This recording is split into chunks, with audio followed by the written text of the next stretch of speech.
Vanjiamman dairy farm நண்பர்கள் அனைவருக்கும் வணக்கம்ங்க. நம்ம சேனல் ஒன்று சப்ஸ்கிரைப் பண்ணாமல் இருந்தால் சப்ஸ்கிரைப் பண்ணி வச்சுக்கங்க. அதே மாதிரி ஃபாலோ பண்ணாமல் இருந்தீங்கனாலும் ஃபாலோ பண்ணி வச்சுக்கங்க. இன்றைக்கி நீங்கள் வீடியோவில் பார்த்துக்கூடிய மாடுகள் ரெண்டுமே பார்த்தீங்கன்னா ஒன்று ஹெச்எஃப் கிராஸ் மற்றும் ஜெர்சி கிராஸ் மாடு விற்பனைக்காக பார்க்க போகிறோங்க.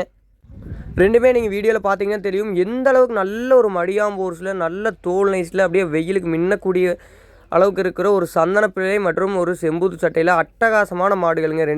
ரெண்டுமே டாப் கிளாஸான மாடுகள். ஒரு 22 லிட்டருக்கு மேலே, ஒரு 20 லிட்டருக்கு மேலே, ஒரு 24 லிட்டர் வரை கறவைத்தன் கொண்ட ரெண்டும் சினை மாடுகள் விற்பனைக்காக வந்திருக்குதுங்க. இந்த ரெண்டு மாட்டோட ஃபுல் டீட்டெயில் வேணும்னு நினைக்கக்கூடிய நண்பர்கள் தாராளமாக நம்ம கான்டாக்ட் நம்பரை கான்டாக்ட் பண்ணி ஃபுல் டீட்டெயில் தெரிஞ்சுக்கங்க. ரெண்டு மாடுமே, ஒரு மாடு பார்த்தீங்கன்னா இன்றைக்கி நாளைக்குள்ளே கன்று போட்டுருங்க. இன்னொரு மாடு பார்த்தீங்கன்னா ஒரு 3 நாள் 4 நாளில் கன்று போட்டுரும். ரெண்டும் மடியாம்போர்ஸ் பார்த்தீங்கன்னா எந்த அளவுக்கு இருக்குதுன்னு பாருங்கள். அதே மாதிரி ரெண்டு மாடுமே கறவைக்கு ஏற்ற மாடுகள். நல்ல கறவை திறனில் ஃபார்ம் டைப்புக்கு வேணும், நீங்கள் கறவைக்கு வேணும்னு நினைக்கக்கூடிய நண்பர்கள் தாராளமாக இந்த மாட்டை செலக்ட் பண்ணலாமுங்க. மேலும் விவரங்களுக்கு தாராளமாக நம்ம கான்டாக்ட் நம்பரை கான்டாக்ட் பண்ணுங்கள். சின மாட்டுக்கு நம்ம காம்புக்கு ஃபுல் கேரண்டி கொடுத்துட்றோமுங்க. அதனால் நீங்கள் எதுவும் பயக்க தேவையில்லைங்க. சுத்தமான மாடுகளுங்க. ரெண்டுமே எந்த அளவுக்கு நல்ல ஒரு முகலட்சணத்தில் அருமையான மாடுகள், நல்ல வெயிட் கணத்தில் பெருங்கூட்டான டாப் கிளாஸ் மாடுகள் விற்பனைக்காக வந்திருக்குதுங்க. தேவைப்படும் நண்பர்கள் தாராளமாக தொடர்பு கொள்ளுங்கள். நன்றிங்க.